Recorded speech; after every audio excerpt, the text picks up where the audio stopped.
Every fighting man must overcome intimidating obstacles on his way to victory. Some of them are personal. He must conquer his own fear and learn the skills that will keep him and his fellows alive on the fields of battle. Sometimes those obstacles are more concrete and tactical. A river that must be crossed, a hill that must be taken, a target that must be hit from above when the very air explodes in bursting fire around him. Every soldier expects to confront these challenges sooner or later. But there is one special group of men who had to fight a war at home before they ever saw combat overseas. These courageous few are the Tuskegee Airmen of the 332nd Fighter Group. Never before have black pilots served in the armed forces, but the splendid reputation they have acquired in the skies over North Africa, Sicily, and the Mediterranean have changed that forever. If the key to victory is overcoming obstacles, then the success of the 332nd should come as a surprise to no one. In 1941, activists and black leaders appealed to the courts to end Jim Crow segregation and allow young black men the opportunity to become pilots. The War Department formed the 99th Pursuit Squadron to be trained at the Army Airfield in Tuskegee, Alabama, near the site of Booker T. Washington's famous Tuskegee Institute.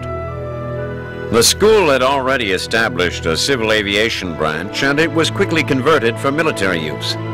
The plan was met with scorn from many white military and political leaders who thought the experiment would merely prove the inadequacy of blacks to become flyers.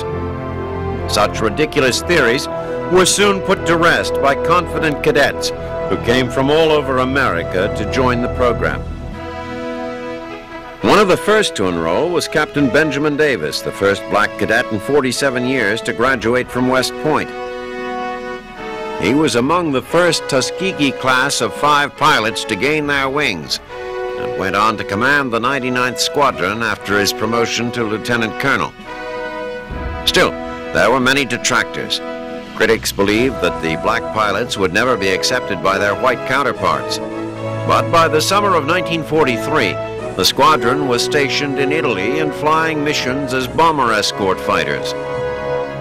Since June 1944, when the 99th joined with 3 other Tuskegee squadrons to form the 332nd Fighter Group, they have become famous enough to win epithets from friend and foe alike. The Germans called them Schwarze Vogelmännchen, the Black Birdmen. Fellow white airmen called them the Black Red-Tailed Angels, from both the distinguishing markings on their Mustangs and their record of never having lost a single bomber escorted by their squadrons. Tuskegee Airmen have destroyed over 200 enemy aircraft thus far in the war and flown thousands of sorties. In March 1945, Colonel Davis led a squadron of 72 P-51s from their base in Italy on a bomber escort mission destined for Berlin. Because of the distance, a second squadron should have relieved them for the final leg of the journey, but the relief never came.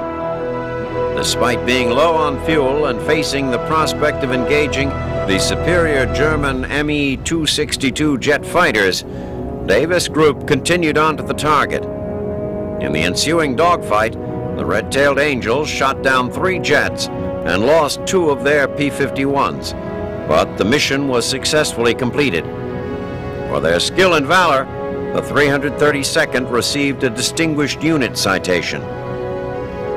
What better example of loyalty and sacrifice can be found than these men, willing to risk everything in defense of a country whose shortcomings they know all too well? Whatever awards may come their way, it will be difficult to adequately honor these brave pioneers for the respect they have earned, not just for themselves, but for the generations which will follow them. More than any other black fighting unit, it is perhaps their example that will pave the way toward the end of segregation in the American Armed Forces.